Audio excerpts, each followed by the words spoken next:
thought it would go 25 feet. I think the boom tip was right about at the top of the tree, wasn't it? No way, we were way past that. It couldn't have been way past it. Hey, Doug, we were like 15 feet past that. The boom tip over the top. You had about what, 5 foot of line left?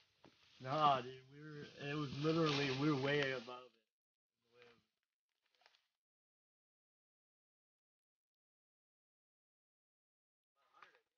Really? You guys were, if this boom was, you guys were way down. How high was it?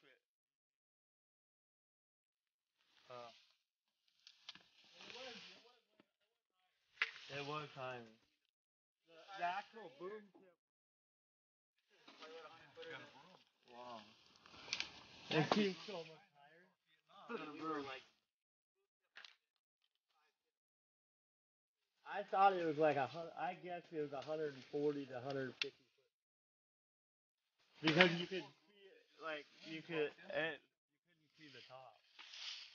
But I was surprised when we were up there, the top was right there.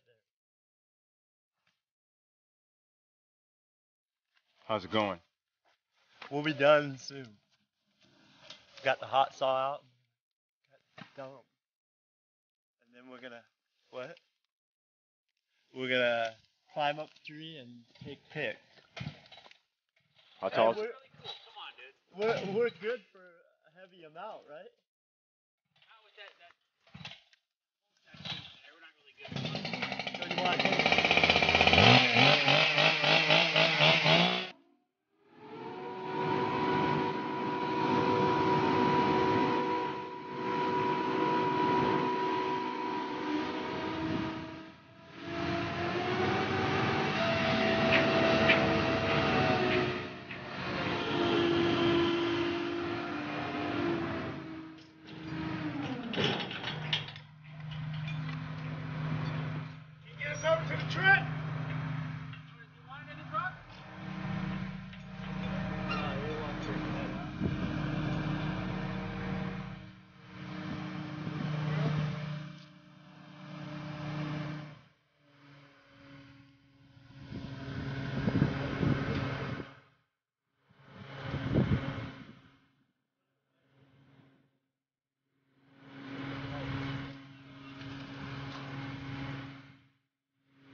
I couldn't believe that. I was literally pretty close to